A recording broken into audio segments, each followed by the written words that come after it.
让我们一起来领受上帝的话，记载在新约圣经启示录20章4到6节。新约圣经启示录20章4到6节，和本圣经在374页，其他版本请看荧幕。我又看见几个宝座，也有坐在上面的，并有审判的权柄赐给他们。我又看见那些因为给耶稣做见证，并为神之道被斩者的灵魂，和那没有拜过兽与兽像，也没有在额上和手上受过他印记之人的灵魂，他们都复活了，与基督一同作王1000年。这是头一次的复活，其余的死人还没有复活，只等到那1000年完了。在头一次复活有分的，有福了，圣洁了。第二次的死在他们身上没有权柄，他们必做神和基督的祭司，并要与基督一同作王1000年以上。现在我们请刘彼得牧师来讲道。刘牧师是布隆中会淡龙教会的牧师，他今天所要讲的题目是与基督一同作王，与基督一同作王。亲爱的郑牧师，各位长老、执事、众弟兄姐妹们，大家平安。我在半年前就得到郑牧师的电话联络说在什么时候要来我们教会请安。好，那么我知道不只是我们教会愿意在金钱上的帮忙，也在半年开始就为我们教会祷告这就是我们在主里一体。那刚才也听到郑牧师说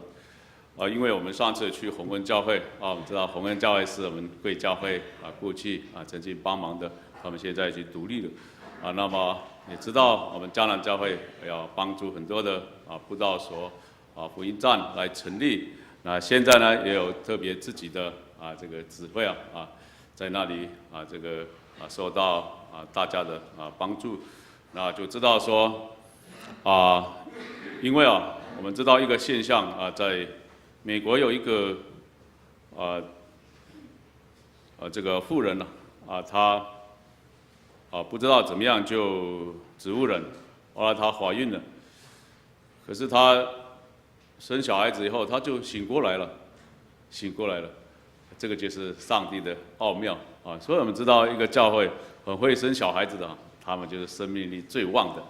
所以我们迦南教会是生命力最旺的因为一直帮助别的教会，然后现在又有自己的这个指挥加光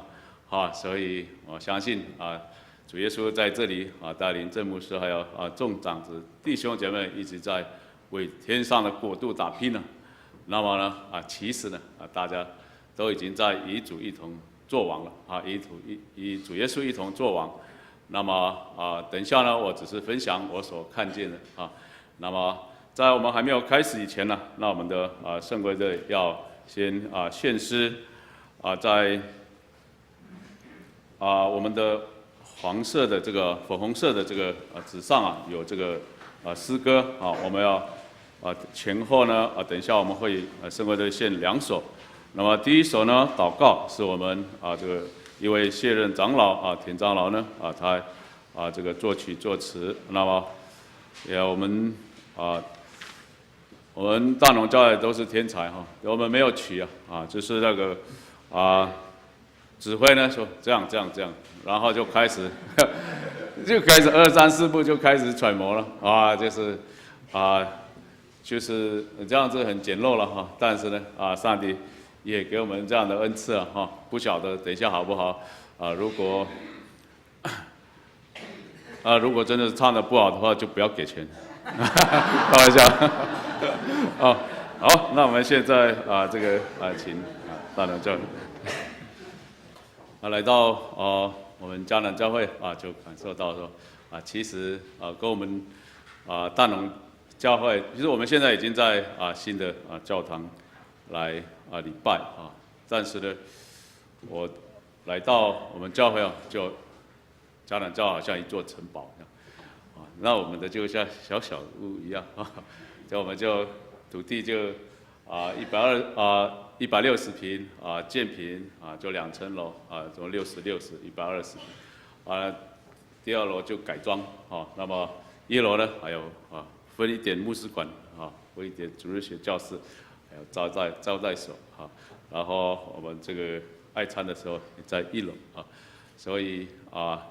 但是呢因为我们是从无到有所以我们就感谢上帝。我们众弟兄姐妹都很努力来建堂。那所谓的是不是为了我们自己，也要为了福音在那边建立然后当我们交托给第2代的时候，他们就不用再像这个过去的以色列人这样在旷野漂流40年那我们现在已经这个建堂成立教会大概是第25年。那我们在23年、24年的时候，我们就有自己的礼拜堂所以我们不用像以色列一样38年在旷野感谢主只是说我们在另外还有一些贷款所以但是呢上帝都让我们顺利那这个时候呢，我们请我们教会的江正亮长老为这个建堂呢做一些见证要让大家明了一下我们今天现在的进度。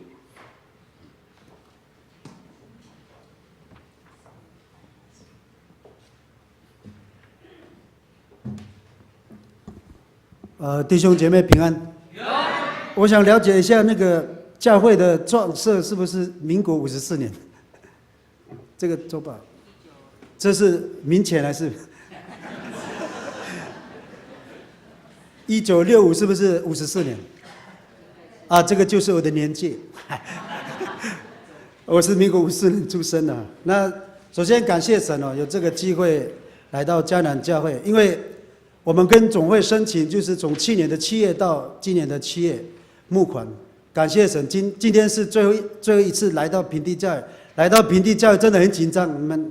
可以看到我的脸就有一点紧张因为真的来到平地，如果我们到部落的教会去请安报告的时候是很轻松如果来到平地教会，感觉好像到那个美国一样那个可能就是我们自己的那个心态要调整。感谢神。在主里面，我们都是一家人那其实我在69年，我的第一个工作就是在盐固街就是那个花店不是那个炼油厂那边就是1个月我就落跑流浪到淡水，所以感谢神。那我简单的报告我们的教会，因为那个红色的那个简介那边就有。那就像我们刚才圣歌队唱的那首诗歌祷告，其实我们在要买教会之前呢，我们有10年的时间，我们很辛苦的募款了，不是募款，就是弟兄姐妹认捐，差不多300万。然后我们在买的时候，我们就是有300万的那个贷款。在贷款的过程，因为我们4个长老都是上班族那个银行都不要贷给我们这个长老因为好像感觉上我们没有那个雄厚的财力他爸带给我们的话，这个就是我们的那个教会就是那个他爸就是我们没办法还那个贷款，就是这样，就是一直祷告后来就是那个银行愿意贷给我们600万，后来还不够200万，然后又跟那个台北有一个应该第一除夕互助社，因为在我的印象当中，那个互助社的那个利息都很贵每次祷告原本是不好意思原本是要跟那个新楼互助社借，他的那个利息很高，4点多后来那个第一除夕互助社的长老也是他们的社长就说，他们愿意用2点多的那个利息借给我们，所以这个都是奇迹我在乡下的教会在盖教会，跟自己的那个互助社贷款那个利息是差不多是8%，在那个乡下的所以我们那时觉得很奇怪祷告那个主席互助社的那利息为什么会那么低啊？这个就是祷告嘛。然后这个是第一个部分，我们在贷款就是这样，在祷告的过程当中，因为我们那时候本来是不想买教会，因为真的是银行不要贷给我们，然后又跟那个新卢福租车贷又那么贵，那我们人数才80个，那个上班族的不到50个，啊一个月的奉献都不到，不是，还是要讲的，不到10万块，啊你现在那个贷款一个月要付5万多块，那牧师要吃什么？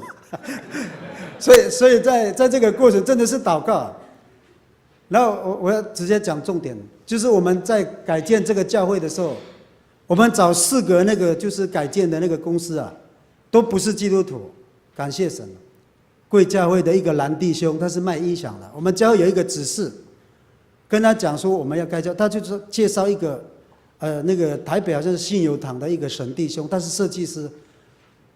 一介绍他就帮我们设计那个教会，原本那个4个这个外邦人帮我们设计的教会，不是4角形就是3角形或者是梯形，然后这个设计师帮我们介绍的，设计的时候，那个天花板是那个云啊，云彩般的见证，就神在带领以色列人出埃及的时候，那个白天有云柱啊，晚上的时候有火柱，那个条啊，那个条啊就是火柱，荧幕那边。那个两边的那个条啊，就是火柱啊，它的那个设计就是很奇妙，比我们当初想象的还要好，所以真的是祷告，真的是带来的果效，就像圣经里面讲的，应当一无挂虑，凡是借着祷告，将我们所要的告诉神，神就将出人意外的平安赐给我们了。真的是祷告，然后在这个过程，我们每个月要付5万多块的贷款，我们这个圣歌队有一半的人跟我们去砍草啊。跟我们去砍树，跟我们去扫地有一次那个就是我们第一次去募款的时候，就在想，因为我们从小就是做工的嘛，那我说我们乡下学到的就是砍草，我说如果有一个地方可以让我们去砍草的时候，我带弟兄姐妹去。第一次去募款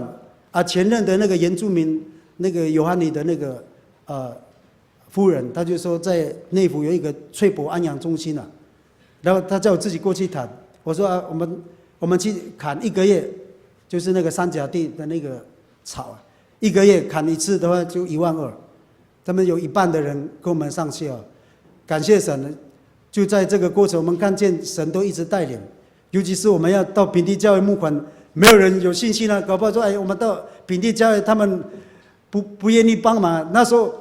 我们要编预算的时候，我心里面没有人敢讲说我们1年预算。我说100万，真的在去年98万都哈利路亚，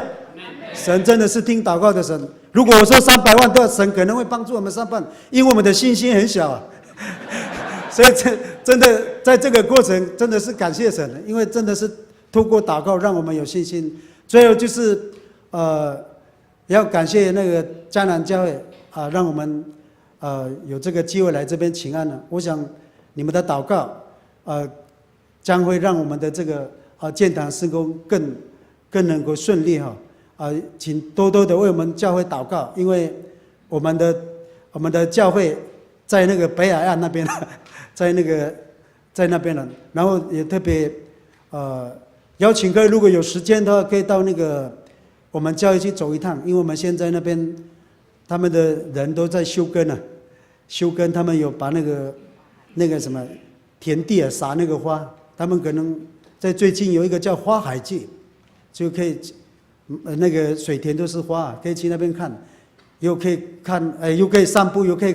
看海。我们教会后面是阳明山，前面是太平洋，看在那边。那感谢神继续我们的那个建堂事工报告，我的报告就到这边谢谢各位平安。我们张大佬真的太紧张了我们的前面是那个台湾海峡，我的对面是大陆了大陆，太紧张了没关系不过呢，他讲的重点都该讲了他没有讲错因为我们弟兄姐妹群力那我们有80位会员但是呢，大部分都是这个蓝领阶级都是这个劳工那我们最多就是一个护士在安阳就有一个只是当护理长，那其他的我们都是这个看护，然后呢在工厂上班，所以要在10年内要能够这样慢慢存钱，存到300万就已经很不错了然后再来就是300万，但是我们这个礼拜堂一直到好，总共1300万，1300万，那就是感谢神在原来的这个屋子这个地是农地农舍，所以那时候选举总统的时候，他们都不紧张，牧师很紧张因为我们的那个民进党候选人那个不是他真的有一个农舍嘛出事情农舍不过呢，结果发觉说那些大官都有在买农舍了所以我们就安了所以就没事感谢神让我们在那边。不过呢那个地方是目前是用牧师的名字来登记，但是呢预告登记是在总会所以我们不能随便乱卖所以各位奉献的时候请放心不会变私人的财产那个是永远我们台湾基督长老教会这个财产那我们在主里一体那不只是我们教会还有更多的教会主中、中中，还有中部中会我们布农中会在关心，还有别的教会在关心所以虽然是1300万，我们感受到的是主的爱更深更大，因为那个祈福已经超过我们的这个能力所以越来越感受到说原来我们在做，但是其实是主耶稣在做主做王，哈利路亚！因为我感受到我们80个人，然后要建1300万的，那很多的能力不是我们若不是靠着主耶稣，我们根本就没有办法进行。因为如果不是主耶稣圣灵在那里运行的话，有一件现象，伽马戏，惊死人了你说1300万，吓都吓死了。但是呢，因为主耶稣同在，他的圣灵运行在我们全体弟兄姐妹身上，所以稳住，就好像我们在这个这个吊车一样虽然很重，但是吊车在上面撑着，就是主耶稣的力量在上面撑着，然后让弟兄姐妹心里平安，然后按部就班在运行所以今天所要跟大家分享的主题是这个以基督一同作王，以基督一同作王。那么在中古时代有一个圣奥古斯丁这个他曾经讲过一句话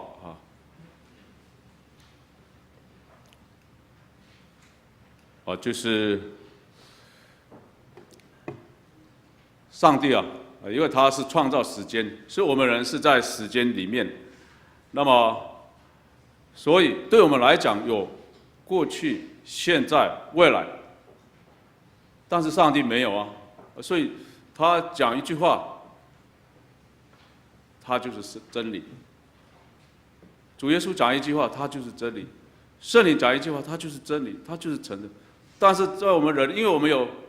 过去、现在、未来，所以听到我们耳朵的时候，可能事情都还没有成就，好像都还没有成就，但是呢，他就是上帝讲的话，他就是实在他就是会成就但是可能我们在听到的时候还没有成就所以我们看这个刚才的经文刚才所念的经文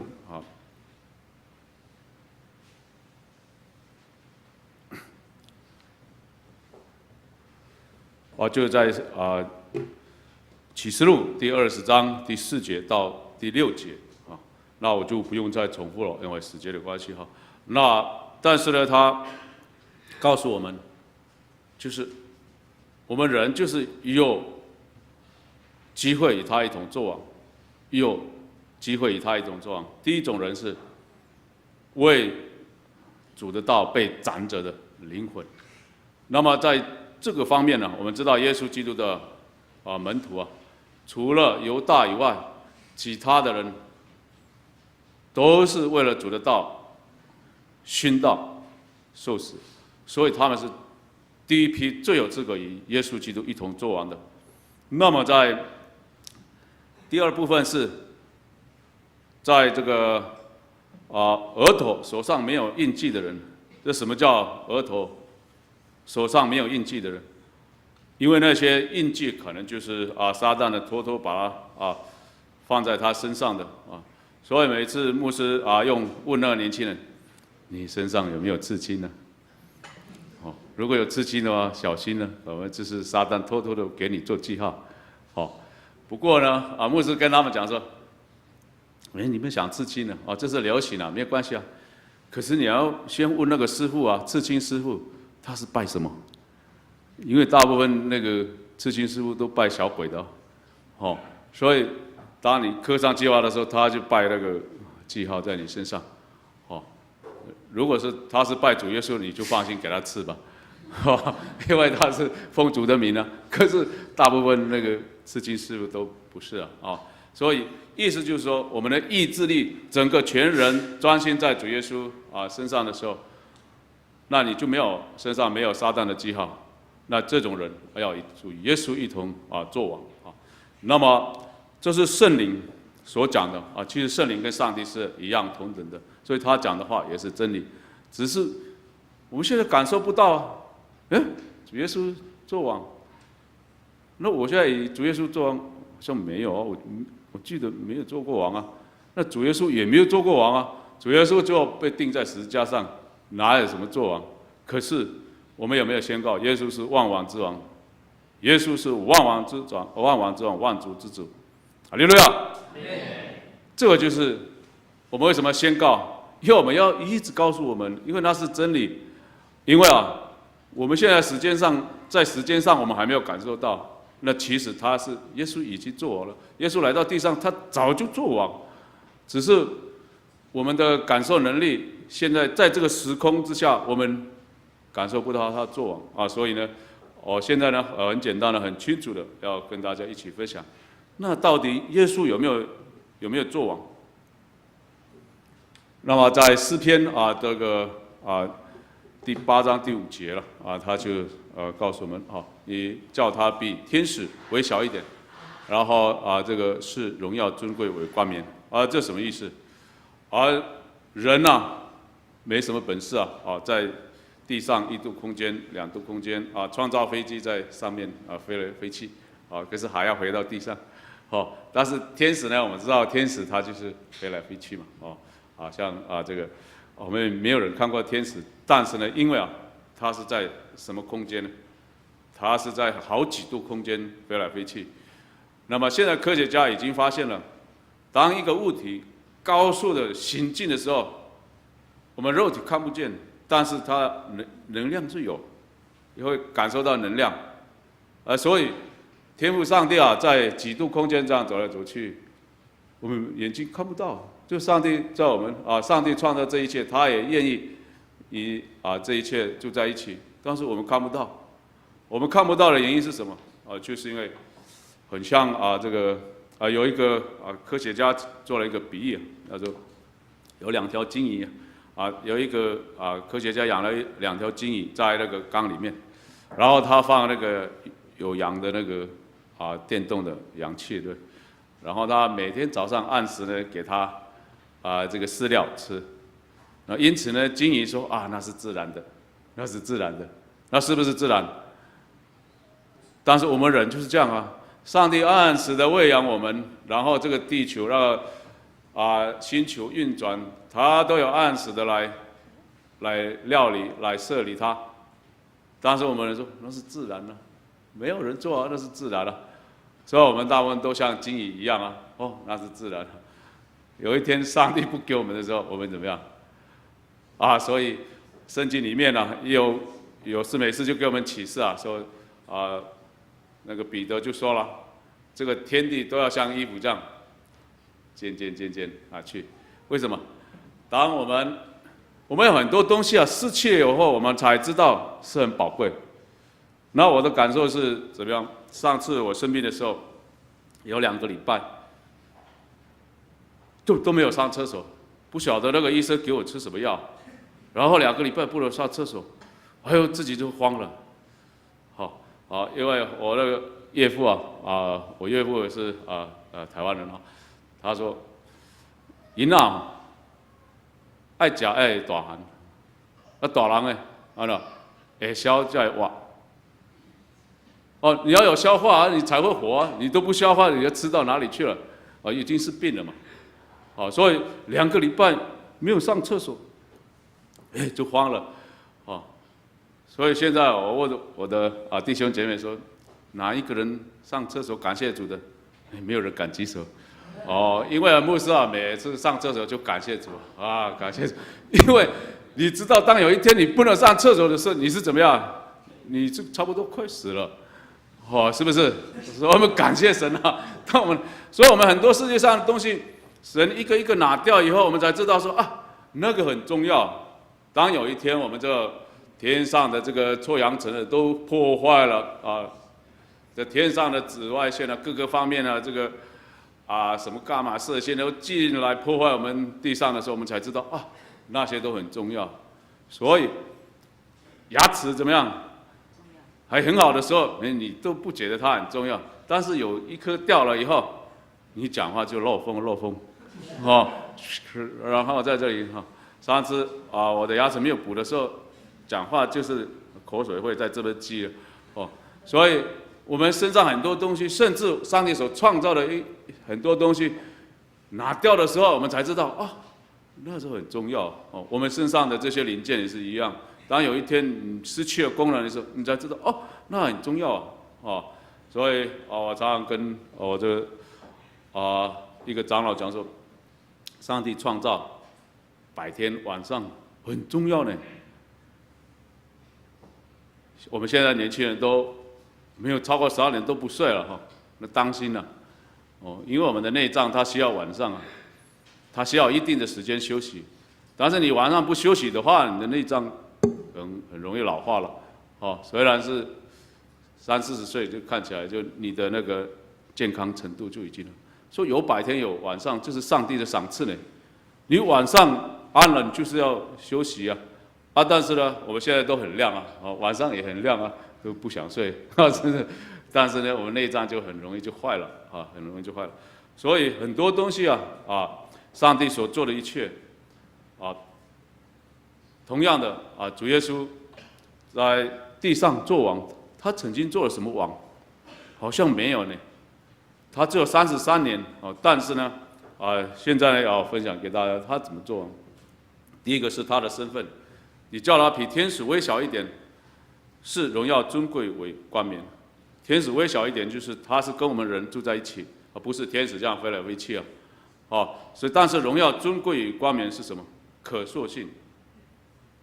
上帝给我们人，这个经文也是指耶稣但是耶稣也是最标准的人，所以主耶稣是我们活在地上的一个标准所以他在地上就把他的全能上帝是荣耀尊贵有冠冕在那边等着，但是耶稣已经得到了，哈利路亚，因为他已经做到了上帝旨意的旨意他都有上帝的设定他都做到了。那我们人呢？我们就是以主耶稣基督为榜样嘛所以我们能够做到多少，我们都要往前所以我们不是往前的。所以我常常鼓励我的弟兄姐妹说，我们不是要往前，但是主耶稣的目标在前面，我们一直往前，一直往前，一直往前，一直到什么时候上帝看为是好的所以其实我们基本上我们是得救了，但是你的个性、你的各方面还不是很完好。我们主耶稣基督为标准，主耶稣在地上怎么做王那么他的身份这个先知有预告，然后在他受洗的时候，那我现在没有办法按照这个地方，但是我的那个奖章都已经给干事了那在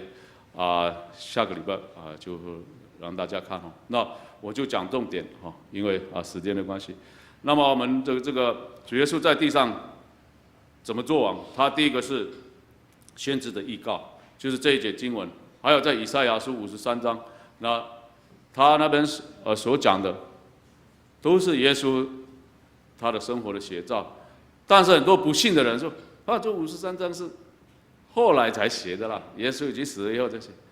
我们以前的那个神学家都没有办法百口莫辩了，因为真的是那个原稿没有了。当以赛亚书这个53章有一段时间找不到原稿，到现在也找不到原稿。但是现在感谢神，在1940几年的时候，在这个死海就是那个海就是以色列那个海，不是有没有去过以色列？你在上面你自己会肤浅了你可以在上面看报纸然后我有去过，我真的是有去游泳过那个地方死海然后人可以躺着，可以看报纸，没错。在它旁边有一个洞，昆兰洞，在那里找到了这个羊皮卷。羊皮卷是他只是抄写本，但是他抄写的时间是比耶稣出生还要在200-300年。就是以色列的爱瑟尼派，他们有一个派别呢，专门就是抄写圣经，然后把保存得很好，刚好是放在那个昆兰洞里面被这个贝都因人的牧人找到后来辗转到了美国的这个博物馆发现这个是很重要的经典，刚好这个以赛亚书53章，它保存得完好，它是手抄本，不是原始的，但是呢，它抄的时候是在耶稣的出生前200-300年，所以那些这个不信神的那些人说就没有办法证明说这个是耶稣的写照是在耶稣不在地上了以后才写上去的，而是在耶稣还没有出生的时候，前面200-300年就已经有手抄本了虽然750年在这个以赛亚书这宣讲的这个时期，那个原稿都没有了但是呢，这个手抄本也是比耶稣出生200-300年就写好的所以呢就没话讲了现在我们就可以大胆的讲说，这个是耶稣的写照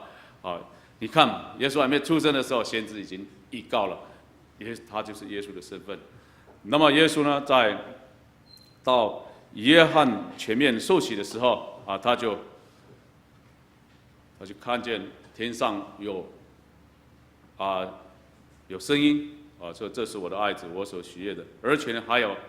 圣灵像鸽子一样降在他身上。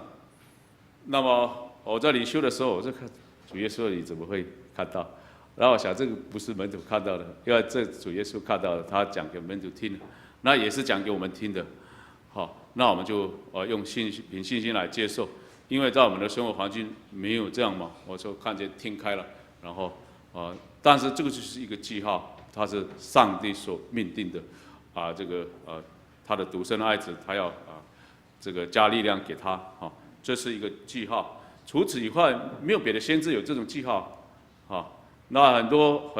这个圣经里面就很能干的、很有能力的先知没有，只有主耶稣有这种记号。然后最后呢，那耶稣怎么做王？耶稣在旷野40天这个他禁食40天，饥饿了，那3次这个撒旦的试探，他第一个他说经上怎么说，经上怎么说？那第二个然后第二个他说当拜主你的上帝，拒绝了荣华富贵。第三个就是把这个撒旦赶走了那么撒旦不能在他里面做主做王他完全是依照上帝的旨意来生活。那么这个在开始他说经上怎么说，经上怎么，可是我们发现耶稣到最后怎么说？他跟那些法利赛人怎么辩？他说我父叫我说什么我就说什么。现在我们有没有基督徒敢说耶稣叫我说我就做什么？有的举手，没有，是不是？圣经怎么说我就怎么说，好像大家都不敢所以我们要以基督做王，就是这样要敢那我也承认我自己也没有那么敢但是我知道要这样做，我们来一起来勉励，要以基督做王，就是要这样。耶稣做过的事情，我们都可以去做。那么最后耶稣怎么做王？耶稣在比拉多面前，他被冤枉被抓，那些事情都不是正确的，都没有办法安定他的罪。比拉多也说，我发现他没有什么罪所以他就洗手的。以后你们怎么样不干我的事但是耶稣在那时候他就很安静，很安静。所以我要想要知道说，我们这边的每一个人，你曾经有没有被冤枉过？你被冤枉的时候，你心情怎么样？很痛是不是？哇，有的要跟一周刊爆料了，要讲是不是？因为心里很多的话讲出来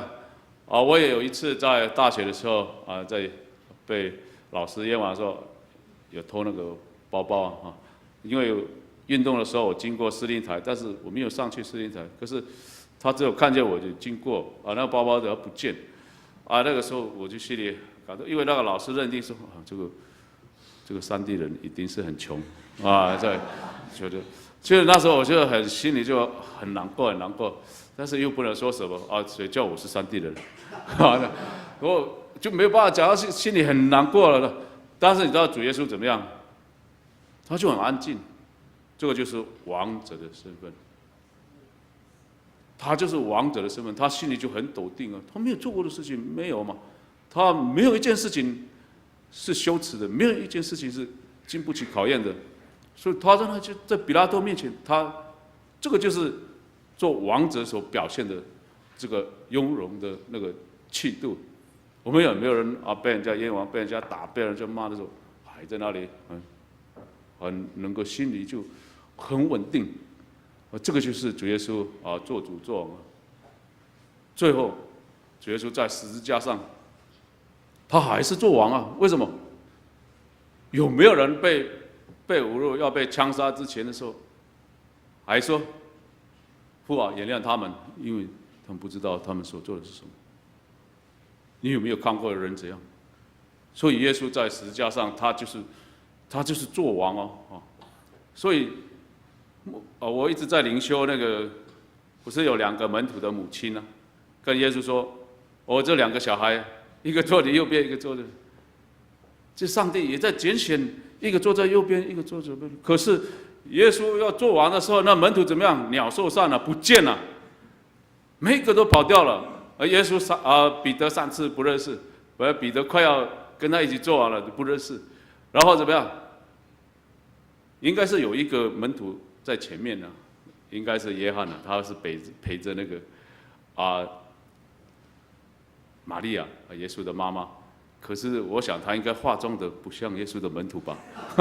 没有人认出他来。所以上帝也在找要跟耶稣一同作王的在两边，最后找到什么？2个强盗呢